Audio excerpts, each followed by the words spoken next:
Defining the Gospel, Understanding Paul's Unique Perspective from Ephesians chapter 3. Question here tonight, and that is that if somebody asked you, what is the gospel all about?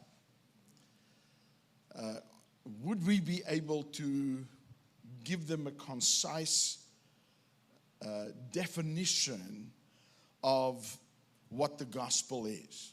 And I think that over the years, I've realized that most people will have an idea about the gospel, but if you would ask 20 different people, what is the definition of the gospel, we'd probably get 20 different definitions about what the gospel is.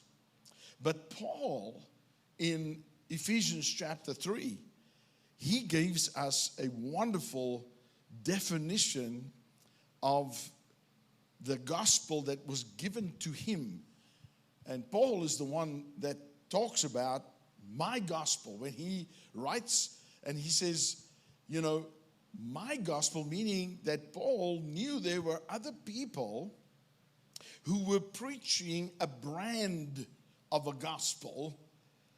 But Paul differentiates his message and says, my message or my gospel.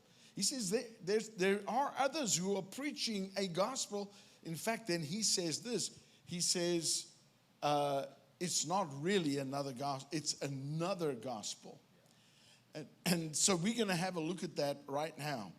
In Ephesians chapter 3, verse 8, he says, to me, though I am the very least of the saints, God's consecrated people, this grace or favored privilege was granted and graciously entrusted to proclaim, or we could say to preach to the Gentiles, the unending, and I love this, all the adjectives that we find in the Amplified Classic Version is really there because the original Greek language that Paul is writing in is so rich that our English language, we have to add all of these adjectives there to explain the enthusiasm that Paul is putting in this. And he says, you know, even though I am the least of all the saints,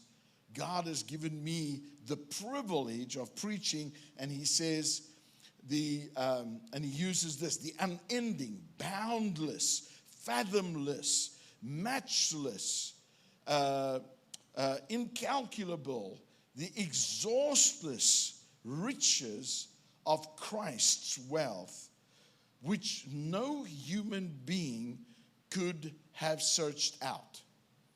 Man, that is a powerful definition if you want to talk about what is the gospel. Amen.